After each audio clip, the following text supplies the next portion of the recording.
Assalamu alaikum. Dear Imam Omar, I hope this finds you well. The world is a beautiful place with much to appreciate, but it's also a place of stressful life events and daily hassles. People choose to deal with those hassles in different ways, some that are often misguided. Adopting the right attitude can go a long way in helping you not only conquer that stress, but to convert it into something positive. It's what I tried to convey to Sean when I found him smoking his daily blunt.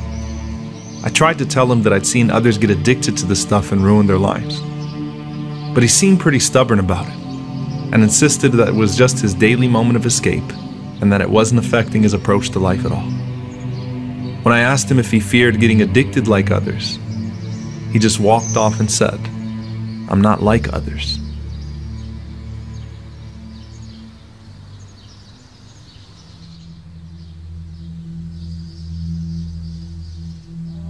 If you would have asked me before that happened if I would ever consider it, I would have called you crazy.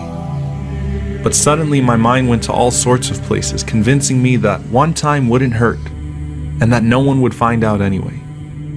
On the way home, I thought about how silly it was for me to pick it up on a wild impulse. But I felt trapped into it already, since I'd already started the process, and the thoughts of escape and excitement started to race through my head uncontrollably.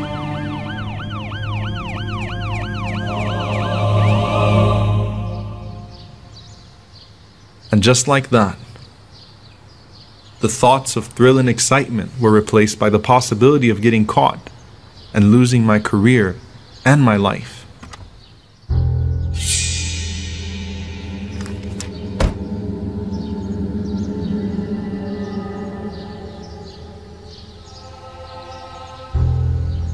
I felt like such a fool and almost had a nervous breakdown. But for some reason, Allah veiled the eyes of that cop that day and guarded my honor even though I had no regard for his.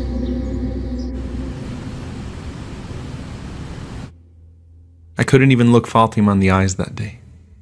The last thing in the world I'd want to do is expose her to my own failings and wreck her future before she even really had a chance.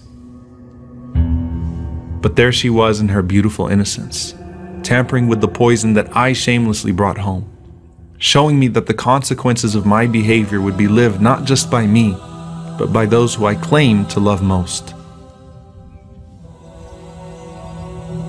So I went where no one could possibly see me, the dirtiest place in the home, reserved only for filth.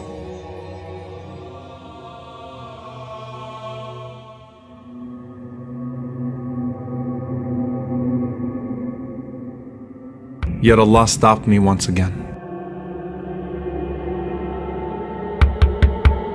This time, it was my annoying neighbor John, who I thought was coming by to give me back my toolbox, but he actually did me a bigger favor.